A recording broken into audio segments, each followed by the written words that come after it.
नमस्कार दोस्तों, कैसे आप सभी दोस्तों। उम्मीद करते हैं आप सभी ठीक होंगे। पल पल की सारी अपडेट हमारे चैनल के माध्यम से लगातार आप तक पहुंच रही होगी। तो दोस्तों, बड़ी अपडेट सामने उभर के आ रही है कि नई नियमावली को जो शिक्षक अभ्यर्थी हैं पटना हाई कोर्ट में चैलेंज करने जा रहे हैं।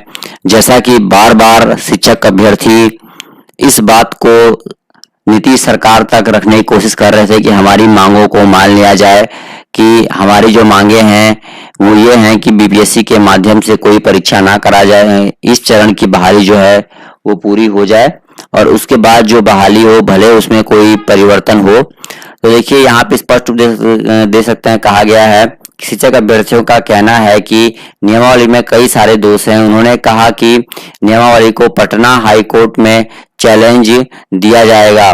देख सकते हैं उन्होंने कहा है कि पटना हाई कोर्ट में चैलेंज दिया जाएगा और लाइव भी कई सारे अभ्यर्थी जुड़े थे जिन्होंने ये बात रखी है अपनी। नई नियमावली में शिक्षक संगठनों की जो राय है वो नहीं ली गई है। स्पष्ट रूप से देखिए बहुत सारी बातें जो थी इसमें खामियां थी, नहीं ली गई है। बीपीएससी के द्वारा परीक्षा लेने के बाद भी स्पष्ट रूप से कहा गया कि शिक्षक अभ्यर्थियों को यह पसंद नहीं है कि उनका कहना है कि वे बीपीएससी के माध्यम से, उन्होंने स्पष्ट रूप से कहा है कि बीपीएससी के माध्यम से किसी परीक्षा को नहीं देना चाहते हैं। सहजन के शिक्षक अभ्यर्थी और एसटीटी शिक्षक अभ्यर्थी दोनों ने कहा है, दोनों का मिलकर कहना है दोस्तों यहाँ पे स्पष्ट रूप से कि नई नियमावली को पटना हाई कोर्ट में चैलेंज किया जाएगा। इसके लिए शिक्षक अभ्यर्थी जो तैयार हैं, शिक्षक अभ्यर्थियों ने कहा कि सभी मिलकर जो सहयोग प्रदान करें।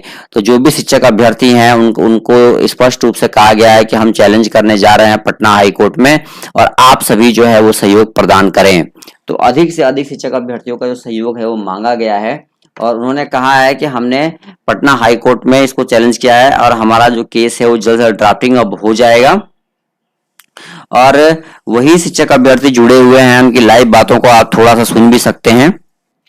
आंदोलन तो हो ही रहा था, अब कोर्ट का सहारा लेना पड़ेगा। और कोर्ट का सहारा लेने के लिए हम लोग पिछले जिस दिन से नियमावली आई है, आंदोलन के साथ साथ वकील से बात होती रही है और हम लोगों ने वकील से बात किया है। नियमावली को चैलेंज करेंगे और हम लोग की जीत सुनिश्चित होगी। कैसे सुनिश्चित होगी? पहला नंबर बात, इस नियमावली को बनाने के लिए किसी शिक्षक संघ से कोई सुझाव नहीं लिया गया। दूसरी नंबर बात कि यह जो नियमावली आई है,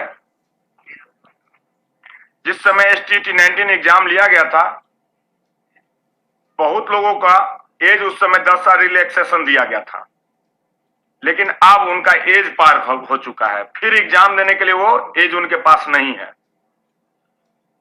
एक एज मैटर, उससे भी जीत मिलेगी। तीसरी नंबर बात, फिजिकल टीचर का जो बहाली हुआ है एसटीटी 19 विज्ञापन के साथ ही था फिजिकल टीचर, तो हमारे पास जीत का ग्राउंड है। नियमावली वापस होगी क्योंकि फिर एक ही विज्ञापन, एक को बहाल कर लिया जाता है, दूसरा को फिर से एग्जाम देने की बात करती है। ठीक है। तो दोस्तों, मैंने आपको थोड़ा सा एक ऑडियो क्लिप सुनाया जिसमें स्पष्ट रूप से नियमावली को चैलेंज करने के दो या तीन कारण यहाँ पे स्पष्ट रूप से बताए हैं। एक तो शिक्षक संगठनों की राय नहीं ली गई, दूसरा एसटीटी में एज रिलैक्सेशन 10 साल था और बहुत सारे शिक्षक अभ्यर्थियों की उम्र निकल जाएगी, वो परीक्षा में नहीं बैठ पाएंगे। तो 2 या 3 मुद्दे ऐसे हैं जिनको लेकर जो है पटना हाई कोर्ट में नियमावली को चैलेंज किया जा सकता है और बीपीएससी को बाइकआउट किया जा सकता है। तो ये 2 बातें हैं। तो स्पष्ट रूप से जो मैं आपको यहाँ पे कह सकता हूँ दोस्तों कि भाई नियमावली का विरोध जो है अब हर तरफ से हो रहा है। संदीप सौरभ ने भी एक मीटिंग बैठाई थी, मीटिंग में उन्होंने भी ये मुद्दा रखा था कि भाई नियमावली का घोर जो है विरोध होना चाहिए। तो अब देखते हैं क्या कुछ होता है, आगे बढ़ते हैं, क्या कुछ खबर आ रही है दोस्तों।